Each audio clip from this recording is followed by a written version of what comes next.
So I have a project, we're pitching VCs Thursday and Friday, and I try to explain tokenomics. So I got introduced to this 12 months ago. My background's in real estate, that's what our project is. So when we speak to VCs, we try to explain the tokenomics, how the token gains value. And I feel like I end up giving a dissertation to defense and explaining network theory, quantity theory of money, so on and so forth. How would you say, like, what's the best way? Because I feel like there's a big cognitive dissonance between how academia explains it and how a VC wants me to explain it. Because you know how those people are, their mindset is they have a very short attention span. And if I went into a whole presentation about how the token gains value, I lose them.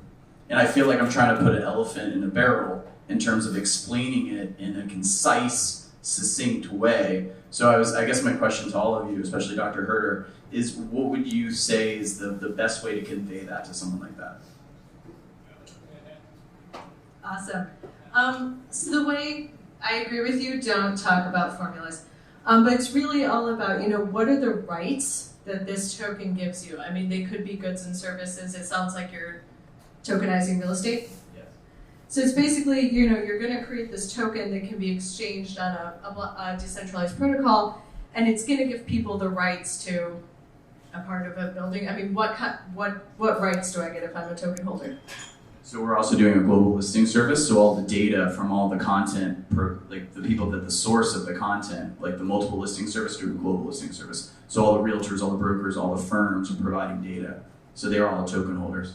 Got it. So I typically focus on sort of what is the thing of value that the token gets you? Why is it good that it's just stored on a decentralized ledger or blockchain? And then go from there. I mean, no one wants to hear about token supply. Thank you.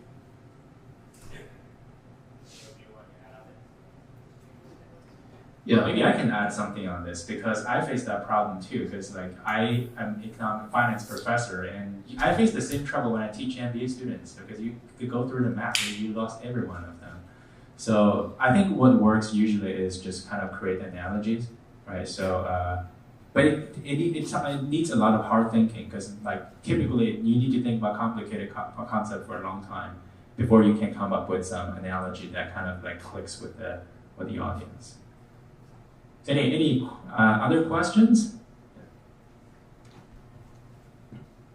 Hi, for Stephanie, do you get just are you just involved in the initial planning of these ventures, or are you an ongoing consultant that gets to see the projects kind of materialize over periods of time? And if so, how successful have most of these, some of your clients been, and kind of where do they typically go wrong? So I'd say most of the projects we work with are still pretty early stage. We have had some where we come in and sort of do crisis management. And I think we've seen some good success. We're under NDA with all our clients, so I can't speak specifically, but we've definitely helped at least one platform that was on a third launch to refine some of their design. Yeah, but have you seen actual systems, these marketplaces in action where there's active participants that are, where these systems are kind of vibrant systems and up and running? I mean, I think we know from the data that most of the platforms that have launched are not super popularly used.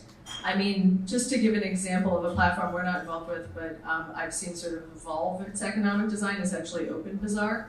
So they sort of launched and then they went through this process where they learned lessons about sort of, oh wait, we actually need this service and we need that service, and they mostly had to do with economic services. So that's just an example I like of, I think they're still up and running, but they're sort of learning as they go. Thanks.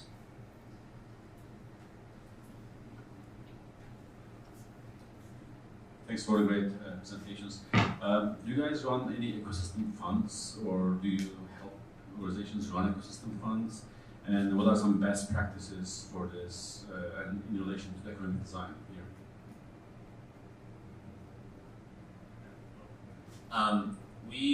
The core team of Livepeer does not run a fund, but there is a community node that promises to devote 95% of all of its rewards into developing the community of Livepeer.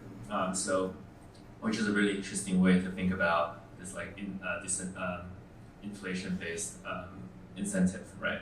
And the best practice, like I actually really like this way of growing an ecosystem because it's very grassroots, it's very decentralized, it's kind of native to what the blockchain ecosystem is about, and that's just kind of from an aesthetic standpoint, right? But when it comes to like how the fund gets distributed, a lot of it comes down to just like principles of like how do you allocate capital, right? So you gotta have smart people who are making decisions based on accountability, right? Like if you give grants to somebody, they should be able to very well articulate what's the like how they're going to use the fund and what's the measurable results that they're going to deliver, right? So it's no different than any kind of traditional allocation of capital.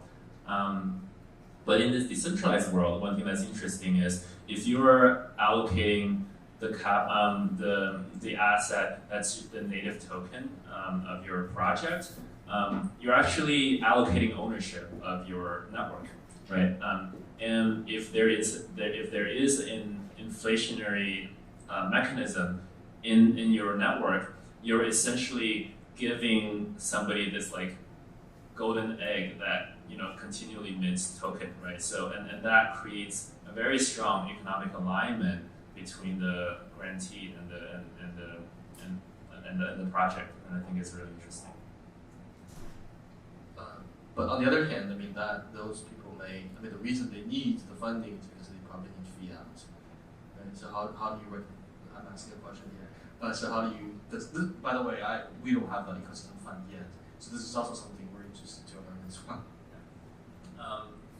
I think actually it depends on the situation. A lot of times they don't need fiat, right? The fact that like they're actors in this decentralized ecosystem and they want to be paid for their work. That's it, right? And maybe they have different revenue streams to like pay their rent or whatever, right? A lot of times these are companies that are started to create services, but because they now have a small ownership of the network, they're economically aligned with the project to create value for this project.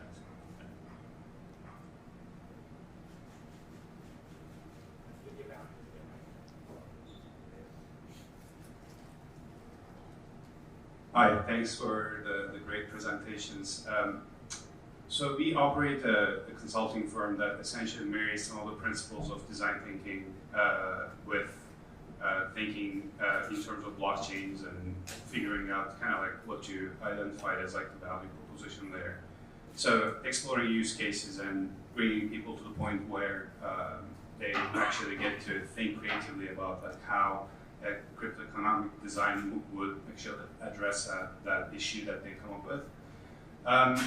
So in product design and software development, there are a lot of explored agile methodologies for, the expectation is that you never are expected to get it right at first try. You go through cycles. So there's some built-in agility differently from any waterfall type of methodology. In your presentations, I think you all mentioned experiments or like a more scientific procedure for like a model and creating evidence in the field and whatnot. Well, what I'm wondering is like, what is how do you prototype economic design? Like, what is how do you build an agility so that because I suspect that you're not expected to get it right at first try. There are like a lot of nuances that will go either unnoticed or you'll make assumptions and some of them will be not as you expected from the beginning. So I was just wondering if you have methods for like practically prototyping and learning and iterating on how you design these economies. Yeah. So we don't claim that we have the best process because we haven't done this for many times. But just share our process. So we initially, I think one thing that Stephanie shared, I think I definitely agree with, and I think for you guys as well, just to really need to think about the value proposition. Because without the value proposition, it's really difficult to even think about how to design something, or if you have something, you don't have, you don't know how well you have designed, right? There's no way to measure the success of it. So I think that's very, very critical. And for us, I mean, we came, we didn't really crystallize the value proposition at the very, very beginning. So we have a vague idea. I think that was enough for us to move forward. And then, we look at all the, we spent a lot of time studying other similar systems. So for us, that's their web protocols. We spent, we read papers, we talk to other people, blog posts and conference talks and all those things, just to try to build a mental model of, what everybody else is doing, and then what are the critiques people have for these designs and what are doing well. So sort of, even we're not using those, but just like tools or methods for help to us to formulate our own design.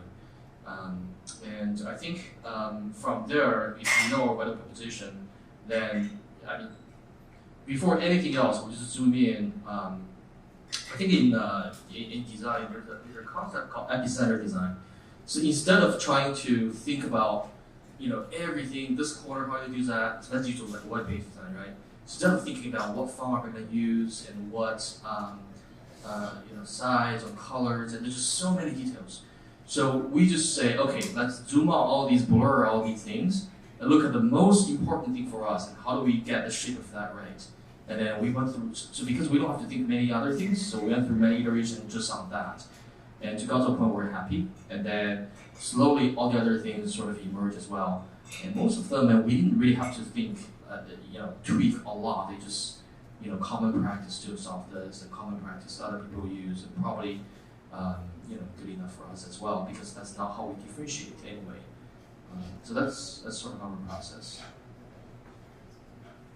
Yeah, happy to add to that. I mean, you've hit on something which I think is very interesting. So I would say 3 things. So I think first, this is one of the reasons why governance is so important, and that even if you plan to have a decentralized platform, it's really great to maintain centralized control for sort of an initial period so that you can make adjustments and you're not just saying, good luck everybody, hope it doesn't crash. I think there's definitely room for this. I'm very excited for in economics there are lots. I'm very excited for someone to come up with some mix of a game, like an actual game in a decentralized economy that tests things. I'm waiting for that. That would be awesome. And I think the third thing is I mentioned before in the non-blockchain space, the Spectrum auction. They were going to auction off $1 zillion of Spectrum, and the professors working on it were at Caltech. And one of the things they actually did was they offered $100 to any undergrad who could find a bug. And so they literally just said, okay, you really smart people, go through what we've done and find everything you can think of to bring it down. And so I think that kind of vetting can be very useful, especially when, this was 20 years ago, so I think $100 for a college student was pretty good money, so. Hi, my name is John Walls, and I'm with a investment banking company raising capital in the space. And I'm fascinated by this notion of inflation and how it impacts the projects that you're working on. And so my question is, how common is it that different companies utilize this inflation, or is this kind of revolutionary for the two of you? You're both kind of using it, so I'm curious, is everyone using it, or is this something that you guys are using it and it's not necessarily something everyone's following? And then just a follow-up question for Stephanie, I believe, is it made me think about the overall general macroeconomics of a place like the United States, and I wonder whether or not that same inflationary incentive is used to try to get normal actors to put their money to work so that it doesn't just atrophy under their mattress or in some 0.5% savings account. So anyway, love to hear more about inflation. Thank you. I think, at least, for the layer 1 protocol, that's very, very common. A big reason for this is, either you have a ongoing, inflation that doesn't stop, or there's a hard cap. You need a process to increasingly release the tokens to the community, right? And that's just, natural process anyway. And then the question is, okay, so how do I use this sort of inflation budget, right? And how do I distribute it? How do I use it? Who do I reward it to? Who are the people that are doing the work? Going back to the value proposition, what's the core, resource supplier you want to compensate for? So in a way, I mean, when we designed, our economics model, we think a lot about like this is a decentralized community or even like decentralized country in a way or decentralized city. So how do you, if there's nobody in charge, right? So how do you fund the infrastructure for like the military or cleaning streets and sort of thing? What is an effective way you can raise revenue for this, say, country, right? For us on Airline Protocol, I think we believe the most important is security. So it's like the analogy is how do you raise revenue to have a military that can protect the country, right? The wealth of the country. So if you think about it that way, then inflation is by far the easiest, right? You could just say, force everybody in the network to contribute, 1 coin every month, and otherwise I'll do something to you. You have to do it, and then so that could be possible. I'm not saying it's not, but inflation or new issuance of tokens is infinitely more accessible as a tool to do that. Yeah, I would say it's certainly like the most like aesthetically pleasing way to tax something, right? Like nobody gets like. People don't usually get super mad because inflation happens because it's invisible to most people, right? Versus if you tax people, people complain. I've actually seen models where there's this like burn and mint model where it happens in an opposite way where you decrease the monetary supply somehow by increasing everybody else's value. But there's my personal theory is that there's some kind of mental block in the participants that's like. I don't see my value increasing just because you burn some token, right? So that's a problem there. Yeah, this is actually a really interesting piece of, I think, psychology of just like, you should think that, giving people more tokens or burning, like, burning somebody's stake, or it's both are sort of reallocations of value, but they have very different implications. Like people, if people do a bunch of work and you're like, well, you didn't get anything, but other people lost stuff, that's not quite the same psychological effect as getting paid. And I'm not a central banker, but I think that the concept of a negative interest rate is related to this, where it's basically that if you keep your money in a savings account, you have to pay the bank. So this comes up. In a relative space, although at least in the US, the inflation rate has been pretty low for a while. There's another question. Yeah, okay, so last question. Hi, Eric. I was the hacker that you helped half a year ago, and we won the ETH in Francisco. So my question is, I don't know if any of you guys actually are familiar with the concept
I don't claim to be an expert in this, but I think generalized mining is a concept that's like very much from a investor's perspective, right? So if you are holding some tokens and you want to get return on that token, what can you do, right? So back like with Bitcoin, you can invest in you can buy a bunch of GPUs and you mine, right? And that's the way you get return on your money.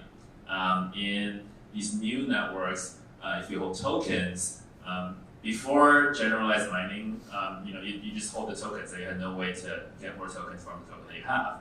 But with these like incentive structure, you kind of can put your tokens to work and kind of earn more by doing the work, right? And I kind of think about this from a builder's perspective. So from somebody who's building a protocol, building an ecosystem, and looking at how necessary is this type of value allocation in creating a successful network that's long lasting, right? And I think from that perspective, it's very necessary because an ecosystem needs a way for values to be distributed to the creators of the actual for value to be denominated to the creator of the value in a fairly egalitarian way, so that people will continue to play this economic game, right? Because otherwise, people just give up and go to somewhere else. So that's kind of my very high level view of that. Yeah, so we are a proof of work system, so first of all, so this may or may not directly apply to us. But if you try to try to squeeze those two together, you can think about generalized mining. You have a virtual mining machine, right? So your virtual mining machines are capital, and you consume a lot less electricity, but eventually, the mining machine will turn out, mining rewards for you. So one thing I've been thinking about this is, in proof of work systems, there is, especially for GPU mining protocols, there's this attack that basically, I think a nice hash attack, whatever they call that, right? So people can rent hash rate from like a generalized, you can think about like a generalized hashing, right, pool. And then basically these are the people who say, hey, I don't care which one I mine, and I give the decision to you, you decide which coin I mine at the moment, the price and everything, right? So I don't think this has happened in proof of stake yet, but if you really think about this, all the virtual machines are the same. They're all just capital, right? So it's very transferable in a way that I can see something like nice hash happen for basically proof of stake mining, and say, hey, if you don't want to follow all these projects and you don't know which one is going to give you more return, why don't you just give it to me? I'll manage that for you, and I'll make sure that you have the highest return at any point in time. I think that's the same value proposition as nice hash. And then if that happens, we kind of, in POW world, we kind of don't like that, don't want that to happen, at least when we design our POW, right? So we are aware of that and want to make sure we don't have that kind of attack.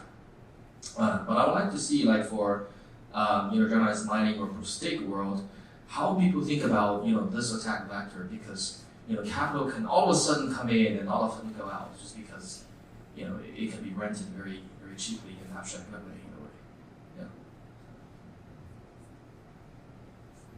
Okay, so I know that you may have more questions to ask, so we're gonna just open up, and there's pizzas, there are drinks, and so our guest is also gonna hang around for a while, so we can just take all the questions offline. So okay, yeah. So again, this is an event organized by Binary District and Novos.